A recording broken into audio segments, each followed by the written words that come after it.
Welcome to the official YouTube channel for the Colin Cowherd podcast. Go on, hit that subscribe button if you're new so you don't miss any of our great football content this season. All right, here's a game that there's a lot to discuss. Seattle 31, Pittsburgh 17. It looks like Seattle had a dynamic day offensively. They didn't. Pittsburgh gave them a touchdown. It was 14-14.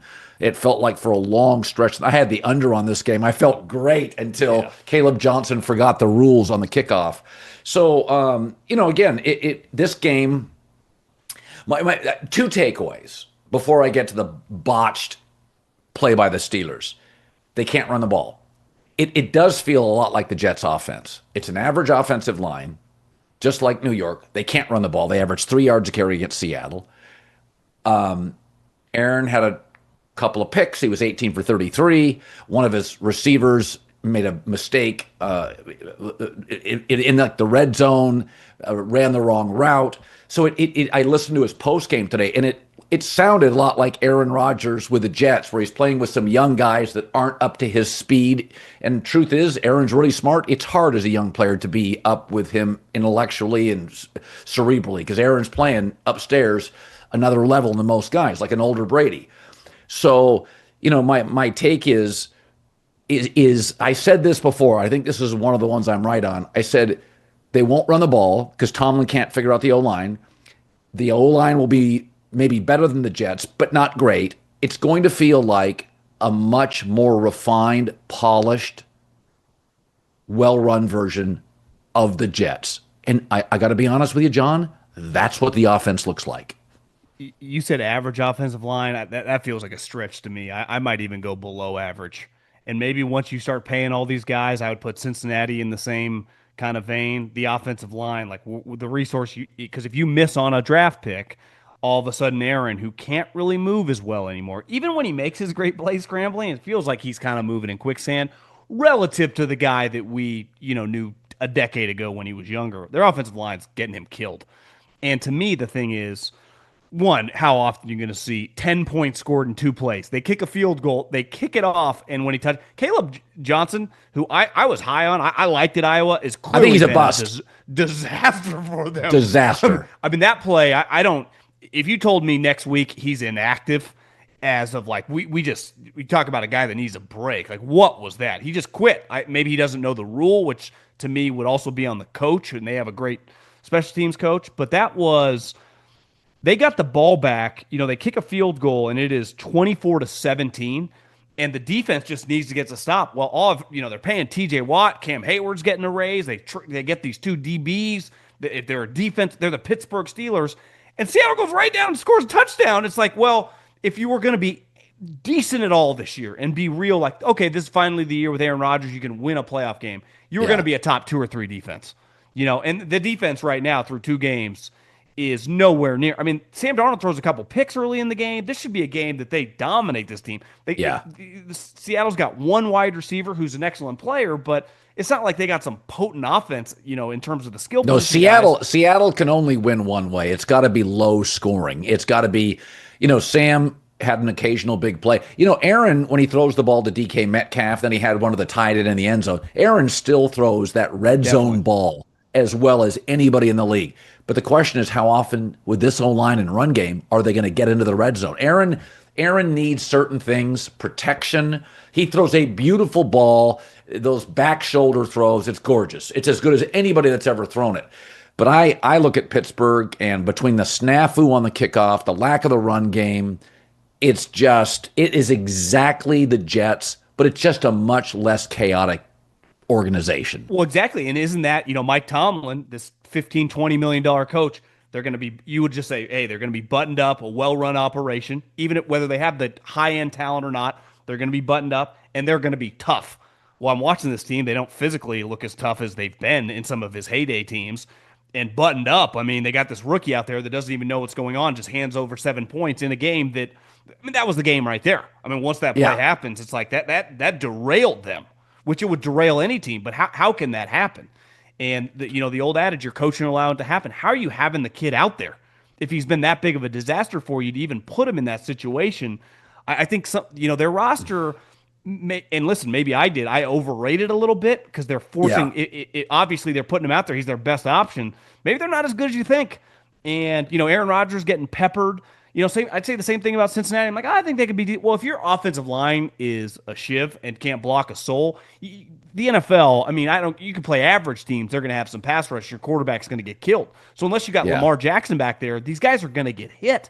And all of a sudden, is Aaron Rodgers the way it's going right now? Is he going to make it 17 games at this age? I Getting don't peppered like he know. is? And by the way, it's Aaron had an eye roll moment, and then he called out a teammate at the podium after. He was right, but generally, I mean, Bo Nix could call out three of his teammates today. They that kick, they had the game won. Bo Nix is not going to go to the podium and call people out, but that's Aaron's sense of value that he's just going to do it. So it's feeling to me a lot like the Jets, where Aaron's going to call out teammates. He's going to have weird body language. There'll be the occasional eye roll. He'll be like, well, we got some young players. Listen, go watch the Denver-Indy game. Denver made three idiotic Sean Payton and Bo Nix. That's just part of pro sports. The game is fast. The rosters are younger than they've ever been. So I listen, Seattle wins one way. It was a nice win for Seattle. I mean, if you go into the season and you're like, hey, we go on the road and beat Pittsburgh. I don't care how good Pittsburgh is. That's a big W for them. That feels great. 100%. Totally. Okay. I want to talk about this game. It wasn't because I'm never going to do this and not talk Niners. Niners beat New Orleans 26-21. So I had a couple of friends. They're like, why pay Brock Purdy? They're laughing. Mac Jones goes 26 of 39, 380 yards, 3 TDs, no picks without Brandon Ayuk. Excellent on third down. They had 345 total yards. It is, and I think Kevin O'Connell has this. I think McVay, to a degree, has it. I think Brock Purdy moves much better than Mac Jones. But as you noted this week in your podcast, Brock Purdy is hurt again. So they got a pretty team-friendly deal with Brock Purdy. But Mac Jones, who was, he was done. I mean, the league had said, you're done. And I looked at him today, and John, if I'd have never seen him play, to go on the road, he was pretty impressive, was he not? Yeah, early on it was a little bumpy, and even he said, he's worked on his breathing, he was amped up, and Trent Williams essentially looked at him and said, relax, buddy, we're going to be okay. And he calmed down. But as the game went on, he played really well. Saints defense, I think, is pretty bad. They're back 7. So it's a little like playing a Miami. I mean, defensively, he's not very good. But Kyle Shanahan liked this guy coming out for a reason, fits his scheme. Like you said, Purdy to me is a much better player. But as the game went on, much better athlete. Yeah. Yes, they actually have. I'd say Purdy has a slightly better arm, but neither guy has a great arm. McCaffrey's healthy right now. He's making a lot of plays. Ricky Pearsall through 2 games looks like a player. Like Ricky Pearsall's really good. Juwan Jennings is healthy. He made some plays today. And Kyle Shanahan, here's the thing I'll say about just in general. If your if you have a guy that's on a big contract for a starting quarterback, and you can go on the road, whether you're playing the best team in the league or the worst team in the league, and the Saints are not. The Saints actually are better offensively. I think Rattlers looked okay, and they got some pieces. He has. Spencer's looked okay. I would say this. Your backup quarterback can win you a game. That is a massive win. You earn a contract immediately with 1 win. And if you have to start 2 or 3 games and you get me 2 wins out of 3 starts, you're worth 15, 20 million. You're underpaid. That's right. Robert Saleh, here's the other thing. They let a lot of guys go. And it wasn't easy for Kyle, who cares. And we talk about drafting when coaches get a big say in the draft room. They look at the depth chart, not at the future 5 years, because Kyle Shanahan's not thinking about 2028. He's thinking about week 2, 2025.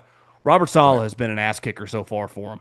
Bosa looks incredible. Fred Warner looks incredible. Look at the Steelers' defense, which has given up 400-plus yards in 2 weeks.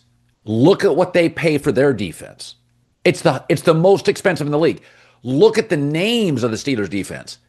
Fred Warner, Bosa, and a lot of who's that, and they've been excellent.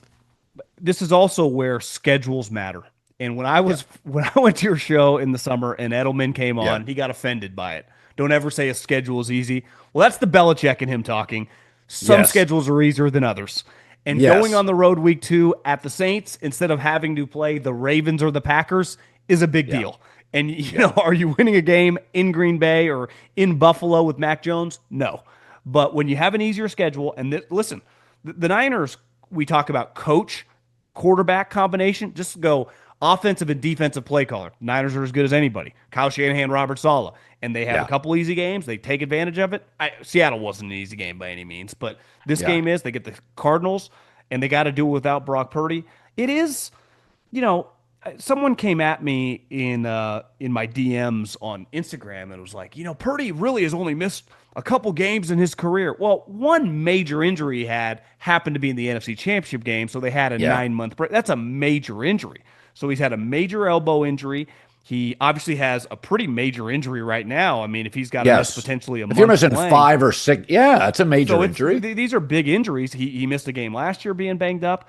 That ultimately, my point is, like, you need him to be available, and it is like he's a smaller player. This injury is a Yes. little weird because you didn't even notice it on the Burrow thing. Like, guys get hurt is part of the deal, but a lot of times you see it happen on the field. When you don't Yes. see it, it's like, when did that happen? Just wear and tear.